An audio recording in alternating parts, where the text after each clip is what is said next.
क्या नाम है भैया? संदीप सिंह चौहान भैया। कहाँ रहते हैं? हम सराय मोहल्ला में ही रहते हैं जी। गांव को माखी? हाँ, माखी सराय, ये इसी का एक मोहल्ला है। हम यहीं पे रहते हैं और परमानेंट यहीं रहते हैं। ब्लॉक क्या लगता है? मेरा मियाँगंज लगता है, जनपद उन्नाव लगता है। तो जी जी। टेलर वाले मामले में क्या कहेंगे? सर, उसमें तो हम आपसे कहना क्या चाहेंगे, एक घोर राजनीति, घोर षड्यंत्र रचा गया उनके साथ। उसमें हमारे जो पीड़िता पक्ष है, इन्होंने एकदम पूरी तरह से षड्यंत्र रचा और इनके साथ कुछ राजनीतिक दल भी लगे हुए हैं जो इस षड्यंत्र में शामिल हैं। और हमारे जो नेताजी हैं, उनको जो राम कहा जाए तो उससे भी कम है, वो राम की तरह है हमारे लिए।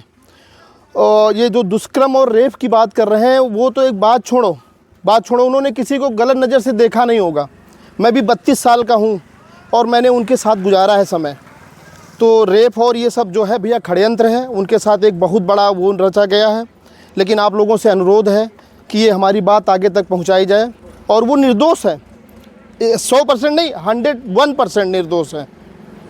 आपने एक बात ये कही कि आपकी बात आगे तक पहुंचाई जाए। हाँ। क्यों, किस लिए कही? क्योंकि आपकी बात क्या लोगों तक नहीं पहुंचाई जा रही? बिल्कुल नहीं पहुंचाई गई भाई। हमारी यहाँ की जो भी मीडिया आई है, सिर्फ पीड़िता पक्ष को दिखाया है, हमारी लोगों की कोई बात नहीं दिखाई गई। एक बार ग्राउंड जीरो से रिपोर्ट लेनी चाहिए थी कि उनका गांव है, गांव के लोग उनके बारे में क्या कहना चाह रहे हैं। गांव की भी बात समझनी चाहिए। हम लोगों ने यहाँ 32 साल, मैं 32 साल का हूँ, मैंने उनके साथ गुजारा है। तो कम से कम एक बार ये वहाँ तक पहुँचना चाहिए कि भाई वो एकदम निर्दोष हैं, एकदम 0% निर्दोष हैं, कोई वैसा नहीं है। पीड़िता भी आपके गाँव की है? बिल्कुल सर। नाबालिग बेटी है सर, नाबालिग नाबालिग थी? नहीं सर, उसमें आपने खुद ही देखा होगा, अभी मतलब विवादों में चल रहा है, किसी में मतलब फर्जी वो आ रहा है, किसी में मतलब जो मेडिकल की वो आ रही, उसमें 18 दिखा रहा है, किसी में 19 दिखा रही। उनकी तो कोई बात ही सच नहीं है।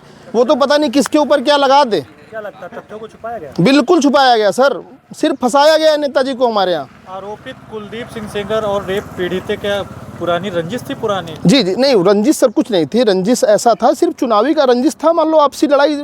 लेकिन उन्होंने इस लड़ाई को एक मतलब ऐसा षड्यंत्र रच दिया कि जो नहीं होना चाहिए था। पीड़िता 3 बार बयान बदली, इस पर क्या कहेंगे? बिल्कुल सर, वो जब कुछ उसमें दम ही नहीं, वो क्या अभी देखो कितने